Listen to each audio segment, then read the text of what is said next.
আসসালামু আলাইকুম রহমতুল্লাহ। প্রিয় দর্শক, 15 আগস্ট কি ছুটি থাকবে কিনা এটি জানালেন স্বরাষ্ট্র উপদেষ্টা। চলুন বিস্তারিত তথ্য জেনে নিই।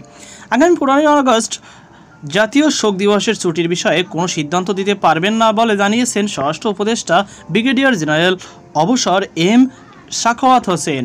সোমবার 12 আগস্ট দুপুরে সচিবালয়ে সনাতন ধর্মাবলম্বী নেতাদের তার সঙ্গে বৈঠক করতে আসেন। বৈঠকের পর সাংবাদিকদের একথা জানান উপদেষ্টা। 15 আগস্ট ছুটি থাকবে কিনা জানতে চাইলে উপদেষ্টা বলেন, এটার বিষয়ে আমি কোনো সিদ্ধান্ত দিতে পারবো না। এটা ক্যাবিনেটের কাজ। আমি ক্যাবিনেটে ওটা নিয়ে আলোচনা করব। জামায়াতে নিষেধাজ্ঞা তুলে নেওয়া হবে কিনা এই প্রশ্নের জবাবে তিনি বলেন, এটা আইন মন্ত্রণালয়ের কাজ। আইন মন্ত্রণালয় সিদ্ধান্ত নিয়ে গেজেট নোটিফিকেশনের জন্য স্বরাষ্ট্র মন্ত্রণালয় পাঠিয়েছে। যার কাছে জিজ্ঞেস করার কথা তাকে বাদ দিয়ে আমাকে জিজ্ঞেস করছেন কেন? তিনি আরও বলেন, আওয়ামী লীগ একসময় সেকুলারপন্থী দল ছিল, মিডল ক্লাসের। কি মুসলিম লীগ যখন ছিল সেটি ছিল আপার ক্লাসের।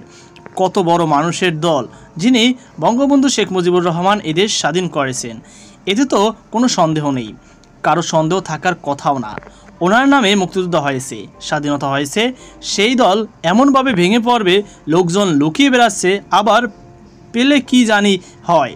সাখাওয়াত হোসেন বলেন, আমি ওনাদের আশা দিচ্ছি, কথা দিচ্ছি যে আপনারা দল গুছিয়ে নেন।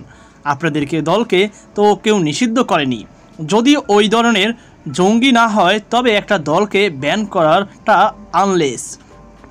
কোনো রাজনৈতিক দলকে নিষিদ্ধ করা ভ্যারি ব্যাড কালচার। রাজনৈতিক দলকে রাজনৈতিক ফায়দা হাসিলের জন্য নিষিদ্ধ করা হয় বলে মন্তব্য করেন তিনি। দেশ ছেড়ে যাওয়ার সাবেক প্রধানমন্ত্রী শেখ হাসিনাকে ইঙ্গিত করে তিনি বলেন, আপনি একে দিয়ে তাকে দিয়ে গণ্ডগোল করাবেন। আমি আসছি, আমি যাব, আপনি আসবেন, এটা আপনার দেশ, আপনি আসেন না কেন? নাগরিকত্ব তো কারো যায়নি। 21 বছর প্রধানমন্ত্রিত্ব করেছেন, আপনি স্বেচ্ছায় চলে গেছেন, আপনাকে তো কেউ যেতে বলেনি। স্বরাষ্ট্র উপদেষ্টা বলেন, স্বেচ্ছায় গেছেন, আপনি ভালো থাকেন, আবার আসেন। আমরা সবাই আপনাকে শ্রদ্ধা করি, অশ্রদ্ধা করছি না, কিন্তু গণ্ডগোল পাকানোর তো কোনো মানেই হয় না। গণ্ডগোল পাকিয়ে তো কোনো লাভ হবে না, বরং জনগণ আরও ক্ষেপে উঠবে। তো প্রিয় দর্শক, আশা করি বুঝতে পেরেছেন যে 15 আগস্ট ছুটি থাকছে, এ বিষয়ে কোনো সন্দেহ নেই, যেহেতু স্বরাষ্ট্র উপদেষ্টা নিজেই জানিয়েছেন যে 15 আগস্ট জাতীয় শোক দিবস। এ উপলক্ষে এই সিদ্ধান্তটি আসলে গ্রহণ করেছে। আমরা বিভিন্ন মাধ্যম থেকে দেখতে পেয়েছি যে 15 আগস্ট আপনাদের ছুটি কার্যকরিত হয়েছে।